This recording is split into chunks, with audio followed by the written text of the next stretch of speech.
suprimento matinal. Apocalipse capítulo 1, versículo 10. Achei-me em espírito no dia do Senhor, e ouvi atrás de mim uma forte voz como de trombeta. Daniel capítulo 2, versículo 32 a 33. A cabeça era de fino ouro, o peito e os braços de prata, o ventre e os quadris de bronze, as pernas de ferro, os pés em parte de ferro, em parte de barro. O livro de Apocalipse ressalta não apenas o Espírito de Deus como o Espírito 7 vezes intensificado para o mover intensificado de Deus, mas também o nosso espírito como órgão pelo qual compreendemos e reagimos ao mover de Deus. Somente o nosso espírito pode reagir ao Espírito de Deus. Este livro é composto por 4 grandes visões. A primeira visão das igrejas, capítulos de 1 a 3. A segunda visão é a visão do destino do mundo, os capítulos de 4 a 16. A terceira visão é a visão da Grande Babilônia, os capítulos de 17 a 20. E a quarta visão, a visão da Nova Jerusalém, os capítulos 21 e 22. João estava em seu espírito quando teve essas 4 visões. As referências no capítulo 1, versículo 10, capítulo 4, versículo 2, capítulo 17, versículo 3 e capítulo 21, versículo 10. Precisamos estar no nosso espírito para ver as visões deste livro. Apocalipse, capítulo 1, versículo 10, nota 1.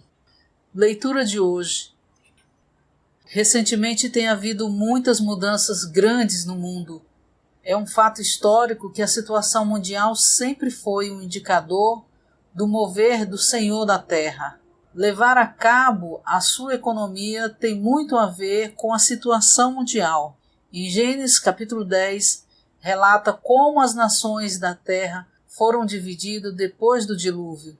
A referência no versículo 32. Essas nações foram estabelecidas por pessoas ambiciosas, mas não eram muito proeminentes. No entanto, um dia o próprio Senhor estabeleceu uma nação, a nação de Israel. Depois de Moisés ter tirado os filhos de Israel do Egito, Josué os levou a entrar na boa terra. Mais tarde, Deus usou Davi para estabelecer a nação de Israel. Ele derrotou os inimigos, edificou a cidade de Jerusalém e fez os preparativos para a edificação do templo, a casa de Deus na terra. Posteriormente, depois de o filho de Davi, Salomão, ter edificado o templo, Nabucodonosor, rei da Babilônia, destruiu a nação de Israel. Em Daniel capítulo 2 relata que Nabucodonosor teve um sonho que foi interpretado por Daniel. Nesse sonho havia uma grande estátua humana. A cabeça de ouro dessa imagem representa Nabucodonosor e o seu império babilônico. O peito e os braços de prata representam o império medo-persa. O ventre e os quadris de bronze representam o império greco-macedônio, sob o comando de Alexandre Magno. As pernas e os pés de ferro representam o império romano. Os pés da estátua eram parcialmente de ferro e parcialmente de barro, o que representa as nações num período de tempo entre a queda de Roma e a segunda vinda de Cristo. Essa estátua mostra os 4 grandes impérios da Terra, com os seus governos.